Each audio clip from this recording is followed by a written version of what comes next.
So first up today, we have Jacob Pomrenke, who is, current title I believe is Director of Editorial Content for SABR. He is also Chair of the Black Sox Committee for SABR. And this of course is the 100th anniversary of the Black Sox scandal. So this has been a great season for someone whose Twitter handle is @BuckWeaver. The Black Sox Committee's major output this year has been the 8 Miss Out project, and Jacob's going to speak with us about that today and kind of go over some of the misconceptions about the Black Sox scandal and how recent research has really changed understanding. So I'll let you take it away, Jacob. All right, well thank you, Ryan, and thank you all for being here to listen to me talk about my favorite subject in baseball history. As Ryan mentioned, this is the 100th anniversary of the 1919 World Series, still the most notorious World Series in baseball, and this year has been really a whirlwind of people starting to pay attention again to what happened 100 years ago. And if you're not familiar with the book 8 Men Out or the movie 8 Men Out that came out more than 30 years ago now, there's a lot that has changed about the Black Sox scandal, about the 1919 World Series, and all of the people that were involved. And we've learned a lot of new information that has kind of turned the story on its head in a lot of ways. And I wanted to talk to you a little bit today about some of the new information and the new sources of information that our SABR Black Sox Scandal Committee has discovered in recent years. And I see Ryan has handed out our 8 Minutes Out handout that will give you kind of an overview, and those are some of the topics that I'll be talking about today. But again, just thanks again to Ryan and everybody with the Luke Easter chapter and the Rochester Baseball Historical Society for giving me an invitation to talk about the Black Sox scandal today. Again, I wanted to kind of get into the 8 Minutes Out. I won't have time to get into all 8 of them in detail. That's for another day. But I do want to talk about some of the biggest misconceptions, because a lot of people don't realize that the Black Sox scandal is what we call a cold case, not a closed case. Because we're continuing to learn a lot more about what happened back in 1919. And this was why we published this 8 Minutes Out project earlier this year on the SABR website. Because, again, we have a lot of new information, a lot of new sources of information.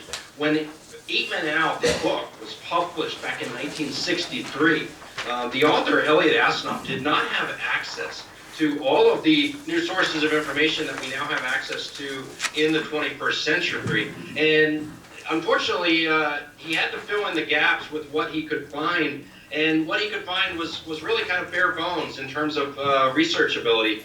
He did not have access to legal documents, the trial transcripts and the grand jury testimonies of the Black Sox from 1920 and 1921. We have access to those now. You can actually go to the Chicago History Museum and see the transcripts and go through them. And some of the members of our committee have done that in recent years. And we've learned a lot more about what happened in the courtrooms as opposed to on the baseball field. And so we're able to fill in the gaps in a lot of different ways. And so I wanted to kind of detail some of the biggest myths about the Black Sox scandal that, unfortunately, if you read 8 Men Out or watched the movie on MLB Network the other day when it was shown, it keeps getting shown on TV. There's a lot more to the story. And so I wanted to kind of get into detail with some of the biggest myths about the Black Sox scandal and fill you in on what we know now after 100 years. And the number one myth that we have found, and this kind of gets into the real heart of the story of why the Black Sox players threw the World Series back in 1919. And the myth that we have uncovered and debunked is this idea that Charles Comiskey, the White Sox owner, was this Scrooge character who paid his players worse than any other owner in baseball. That is said to be the reason why the Black Sox threw the 1919 World Series, because this is one of those ideas that most of us can't really wrap our heads around. Why did these great talented baseball players agree to a bribe to throw the World Series and throw away their entire professional careers for a measly $5,000 is what most of them received. And the central thesis of 8 Men Out, the bedrock of that story, is that Charles Comiskey was kind of the supervillain, and that he paid his players worse than anyone else in the league. The White Sox were said to have the lowest payroll in baseball, much lower than the Cincinnati Reds, the National League champions who they faced in the World Series. But that actually could not be further from the truth. We have salary information at the Baseball Hall of Fame. We have contract cards from the Major League Baseball teams that were donated to Cooperstown back in 2002. And it shows just how much these players were actually making. And the salary information that was in 8 Men Out is unfortunately very, very inaccurate. And a lot of writers over the last 50 or so years have repeated this salary information. And the truth, again, is very different. The White Sox actually had one of the highest payrolls in baseball, not the lowest. And the Black Sox players themselves were actually paid very well compared to their peers around baseball. And so this idea that the Black Sox threw the World Series because of Charles Comiskey, because he treated them so badly, he paid them so poorly, it really doesn't hold up based on what we now know about their salaries, about what they were paid to play baseball in 1919. Again, we have these organizational contract cards that are now available at the Hall of Fame that Elliot Asanoff never saw when he was writing 8 Men Out back in 1963. And it shows that the White Sox had one of the highest payrolls in baseball. They actually had, their payroll was about $88,000, which sounds a little bit low. It was around a little bit under $400,000 in today's money. But it was much higher than the Cincinnati Reds in the National League, and it was higher than all but the Yankees and the Red Sox in the American League on opening day, because of course some things in baseball never changed. Yankees and Red Sox were still paying their players better than just about any other team, but the White Sox were up there too. And that's, again, one of the bigger myths about the scandal is that Charles Comiskey was the reason why they threw the World Series. And the players themselves never really claimed that. Only occasionally did they grumble a little bit about their salaries, but they really did not blame Charles Comiskey for what happened in the 1919 World Series. And the salary information backs that up. So the idea that Comiskey was the reason that this all happened really does not hold up to scrutiny based on what we know now. And one of the other big myths, the number 2 myth that we discovered about the Black Sox and their salaries, is this idea that the ace pitcher, Eddie Cicotte, was promised a $10,000 bonus by Charles Comiskey if he won 30 games in 1919. And that would have been a big milestone. That would have been more wins than he ever had in his entire career. But the idea that Charles Comiskey would promise a bonus to his ace pitcher that was double his annual salary of his base salary of $5,000 really doesn't hold up. I don't know about you, but I've never really worked at a place that gave me a bonus at the end of the year that was double my salary. And Charles Comiskey did not do that either. And again, the contract cards and other information that we have about what the players were making shows that Cicotte was not promised a bonus like this. Some players were promised bonuses, but they were more on the occasion of $500 or maybe $1,000 for a star player. And this is the type of bonus that Eddie Cicotte would have received. He wasn't promised a $10,000 bonus for winning 30 games. So again, there's a kind of dramatic scene in 8 Men Out when Eddie Cicotte goes into Charles Comiskey's office and he demands this $10,000 bonus that he was promised. And Charles Comiskey looks at the statistical records and he says, 29 is not 30, Eddie. You know, he only ended up with 29 wins in 1919, not 30. And, you know, so this is said to be the motivating factor for why Eddie Cicotte agreed to fix the World Series. But this never happened in real life. And Cicotte was not promised a bonus like this. And the other part of the story is Eddie Cicotte did actually have a chance to win his 30th game.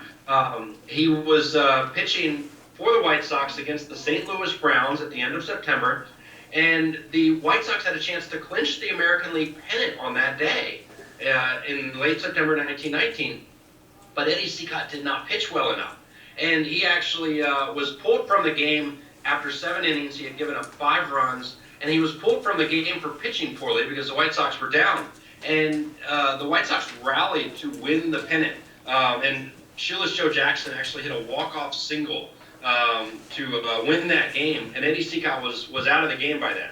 So Seacott had a chance to win his 30th game at the end of September, but again, he didn't pitch well enough during this game. And so this was, again, part of the myth about the Seacott bonus was that he was held out by the White Sox. He was not allowed to win his 30th game, and he was not paid this bonus. But none of that is true. The box scores don't show it. The salary records don't show it. There's nothing that ever indicates that Seacott would have been promised a bonus like this. So, again, the idea that this is the reason why Eddie Seacott agreed to fix the World Series, it just doesn't hold up. And again, we have a lot of new information, a lot of new sources of information that kind of show a little bit of a different story. And this kind of gets into the third myth on our list, and this is the idea that the players were kind of seduced into throwing the World Series, that the gamblers were the ones who came up with the idea. They were the ones who approached the players about throwing the World Series, and it was actually the other way around. And we know this now from their own testimony at the grand jury, from the trial transcripts, from their interviews. We now have over 100 interviews of the players involved in the 1919 World Series, thanks to the internet digitizing a lot of different newspapers. We have a lot of interviews showing what these guys said about, what happened in 1919. And they rarely said that Charles Comiskey had anything to do with it. And they did admit on many occasions that they were the ones that came up with the idea. Eddie Seacott, that was one of the first things he told the grand jury when he went to confess in Chicago at the end of the 1920 season, that the players themselves were the ones that came up with this idea to fix the World Series. And that's another big myth about the Black Sox scandal, that the players were kind of conned into it, that they were seduced by these big city gamblers with, throwing money around to bribe them to lose the World Series. But it was actually the other way around. The players themselves came up with the idea. Eddie Seacott himself was one of the ringleaders, along with Chick Gandil, the first baseman. And they were the ones who approached the gamblers, and they were the ones who approached their own teammates and recruited them to be part of the fix. So the Black Sox scandal was what we call a total team effort, because it involved a lot of different players, a lot of different gamblers too. And the players themselves were the ones that got into it first, and they were the ones who got this ball rolling. And again, that just, it plays into this myth from 8 Men Out that the players didn't know what they were doing. And Shoeless Joe Jackson, who was famously illiterate, could not read or write, did not have any formal education. He is said to be one of the players who had no idea what was going on. Somebody just threw money at him, and he accepted the bribe money, but they had no idea what was going on. And it is true that he did not attend any of the meetings between the players and the gamblers. But he did know what was going on, and he actually complained on multiple occasions that he did not get all the money that he was promised by the gamblers. He was promised a bribe of about $20,000, and he only received $5,000 for throwing the World Series. So Shoeless Joe was involved in the scandal at some level, even though he didn't go to any of the meetings, and his play on the field was still very good. He hit .375, higher than any other batter on either team. He hit the World Series only home run. So there's a lot of discrepancies in the Shoeless Joe Jackson story about the Black Sox scandal. And of course, his degree of guilt was different than, say, Chick Gandil or Eddie Seacott, two of the ringleaders. So the story itself is still very complex. And Shoeless Joe Jackson, his degree of guilt was different than some of his other teammates. But he was involved in the World Series, and he did admit on many occasions that he did accept the bribe money. So there's no question whatsoever that he had some involvement. And the player who got him involved was his best friend, Lefty Williams, one of the pitchers who lost 3 games in that World Series. And this Lefty was the subject of one of the other big myths about the Black Sox scandal. This is number 4 on our list. And this is the idea that Lefty Williams, there's another famous scene in the 8 Men Out film in which Lefty Williams, the pitcher for the White Sox, was threatened by an assassin, a hitman character called Harry F. And that if he did not lose the final game of the 1919 World Series, that the gamblers would either kill him or kill his wife or both. And this was said to be the reason why Lefty Williams was blown out in the first inning of the final game of the 1919 World Series. And it's easy to believe that these gangsters in this, Al Capone era in Chicago would threaten the White Sox players to lose the World Series. But this is a story that was completely invented by Elliot Asanoff, and he actually admitted it in another Black Sox book that he wrote in the 1970s. He admitted that he invented this hitman character called Harry F. on the advice of his publisher's lawyers. The idea was that if anyone used the name Harry F. in any Black Sox-related writing later, that Elliot Asanoff would have some type of copyright grounds to sue him, to sue the writer for using the name Harry F. and using this hitman character that he invented out of his own fertile imagination. And the hitman character just did not exist at all, and there's really no evidence that this threat ever happened at all either. Lefty Williams, just like some of the other White Sox players, just played poorly in the World Series. He was distracted because of accepting the bribe money, and that's why most of us believe that the fix was actually called off after the gamblers double-crossed the players early on around Game 2 or Game 3. And so this idea that the gamblers went out and they threatened Lefty Williams, they sent a hitman out to Chicago to threaten the White Sox pitcher. It doesn't hold up at all. And again, Elliot Asanoff admitted that he invented this fictional character. He actually said he invented two fictional characters in 8 Men Out. The hitman is the only one we've confirmed. We're still looking for the second one. So maybe in the next 100 years, we'll be able to find out who the second character that Elliot Asanoff said he invented for that book. So again, this is a story that never seems to die. This is a story that continues to fascinate baseball fans 100 years later, and we're continuing to learn a lot more about it.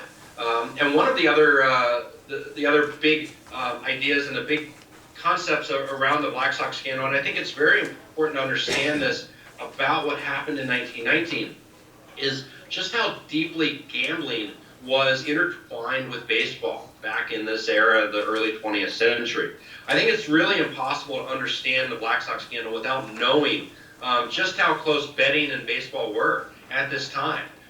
You could go to Fenway Park, you could go to Wrigley Field, and you could bet on the next pitch, a strike or a ball, whether the batter made a hit or an out. And that's something you might be able to do again in 2020. So 100 years later, this is something that Major League Baseball is looking to get back into, is maybe in-game or in-stadium kiosks that you can go bet from the stands, what's happening on the field, or maybe from your smartphone. Smartphone technology, of course, did not exist in 1919, but there were other ways to place bets on what was happening, and this was a very popular pastime for many fans around the country. You could bet on pretty much anything baseball related in 1919. And this was one of the reasons why baseball became the national pastime. Because when fans have something invested in a game, whether that's emotional rooting interest or a financial investment in what's happening on the field, fans are a little bit more, interested in what's happening. And I think that's true. And, you see that with the NFL today. You see that with the March Madness college basketball tournament. We all have our office brackets, and we all like to throw in $5 or $10 or whatever to, or maybe a little bit more, to bet on what's happening on the field. And this was true all along. This is true of baseball even before it was a professional game. The first fixed game that we're aware of in high-level baseball happened in 1865, the final year of the Civil War. So this was even, a decade before the National League was even formed. So baseball and betting have always been a little bit intertwined, and this was very true in the years leading up to the 1919 World Series. And this is another one of the misconceptions about the Black Sox scandal, that the 1919 World Series was kind of this original sin. This was a loss of innocence for baseball, that nobody really knew that this was going to happen. But the truth is very different. The truth is, baseball had a lot of opportunities to clean up the game from all of the gambling and the game fixing that was happening before 1919. There were many scandals all over the place in professional baseball before 1919. And baseball officials always chose to sweep it under the rug and to just kind of not air its dirty laundry. They didn't want anybody talking about some of the game fixing that was going on in 1919. There was a player by the name of Hal Chase who used to play for the White Sox, and by 1919 he was on the Cincinnati Reds and later the New York Giants. And he was actually caught bribing his own teammates and opponents to fix games. He had a whole game-fixing ring in Cincinnati with the Reds when he was playing there. And his manager, who was Christy Mathewson, the former New York Giants pitching star, Christy Mathewson caught Hal Chase bribing his own teammates and opponents in 1917 and 1918. And the National League actually held a hearing to investigate Hal Chase's bribery ring. And they whitewashed him. They didn't do anything about it. The Christy Mathewson by then was off to France during World War I. He was serving in the Army in a chemical service unit, and he was unable to testify against his old player, Hal Chase. And so the National League just slapped Hal Chase on the wrist and didn't do anything about it. And this is what baseball did all the time. There were a lot of different game-fixing scandals before the 1919 World Series, and baseball had a lot of opportunities to do something about it. Just 1 week before the World Series began in 1919, Ty Cobb of the Tigers and Tris Speaker of the Indians, two future Hall of Famers, conspired to fix a Tigers-Indians game. Just 1 week before the 1919 World Series, they tried to place bets on a game and fix it for the Tigers to win so that they would secure third place in the American League standings and get a little bit extra money at the end of the season. And so they just went out and fixed the game. This is how casual gambling and game fixing was in this era. And so again, this really helps understand why the Black Sox scandal happened, because this is something that no one really took seriously before the 1919 World Series. When the Black Sox players, when the White Sox clinched the pennant and the Black Sox players were preparing for the World Series, nobody thought that anything would happen to them if they just went out and lost the game, made a little extra money, maybe even as much as their annual salaries in 1 week to throw the World Series. Nobody thought anything was going to happen to them because baseball had never done anything about this before. And so I think, when we get into the why, the big question of why the Black Sox players agreed to do this, I think that is the answer. There was very low risk to what they were doing. Even if they got caught throwing the 1919 World Series, how could they believe that baseball was going to punish them for it? Baseball did not punish Hal Chase. Baseball did not punish Ty Cobb or Tris Speaker. Nothing had ever happened to any of these players that were involved in betting their own games or even fixing their own games to lose. Nothing had really ever happened to anybody before. So I think the Black Sox players saw this as kind of a low-risk, high-reward proposition. They might make as much as their annual salaries in 1 week to lose the World Series, and even if they got caught, baseball wasn't going to do anything about it because baseball had never done anything about this before. And so I think that's really the root of what happened in 1919. Baseball had a lot of opportunities, and they just always chose to look the other way. And this actually has a lot of parallels. This is a story for a different day, but has a lot of parallels to kind of the steroid era in the 1990s and the early 2000s. As long as baseball was profiting off, fan interest in what was happening on the field, they didn't really care too much about what was happening off the field or what the players were engaged in. And then when it came time to take it seriously, and when people kind of got up in arms about, hey, the White Sox threw the World Series, this is something that we can't let happen again, baseball decided to point the finger at a couple players and scapegoat the 8 men out and say, oh, this is terrible, we can't ever have this happen again. As long as we kick the 8 men out, then baseball is clean again. And that's kind of what Judge Landis was hired to do as baseball's first commissioner. Was to kind of clean up the game, and he chose to do that by banning the Black Sox players for life. In one fell swoop, he did not care what their degrees of guilt were. He did not care what they had been accused of doing. Again, some players were ringleaders in the fix, and some players were kind of bystanders in the fix. But he gave them all the same punishment. He kicked them all out of baseball at the same time.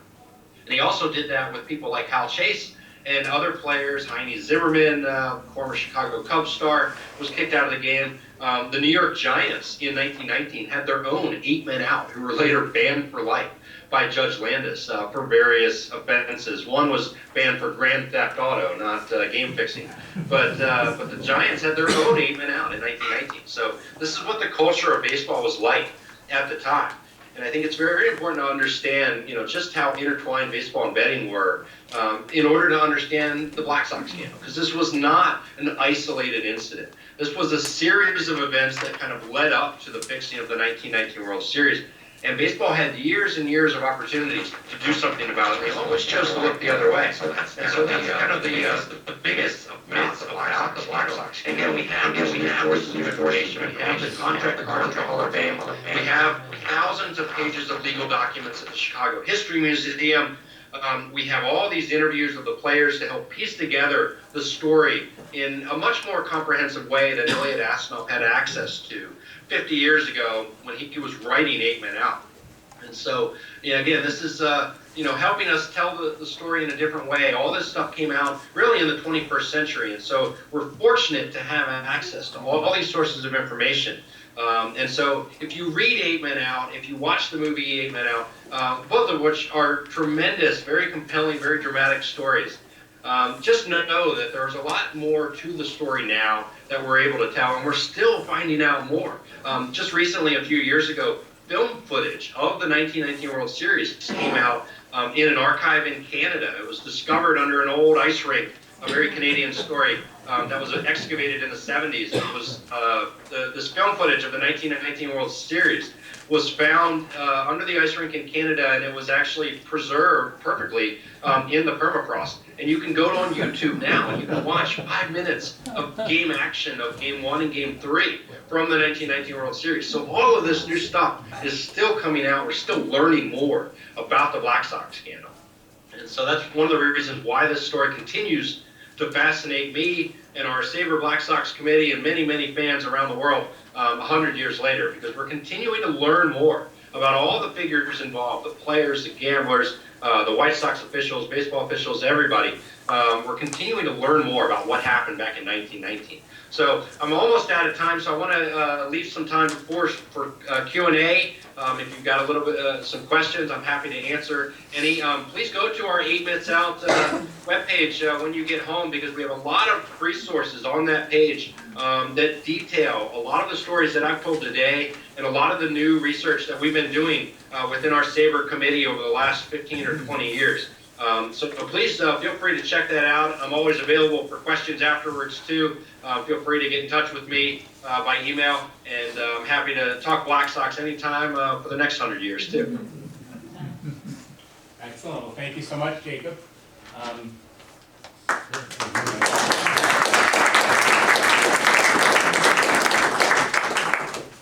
Any questions for Jacob? What happened with Joe Jackson after he was banned? If I understood the question is what happened to Joe Jackson after he was banned? Yes.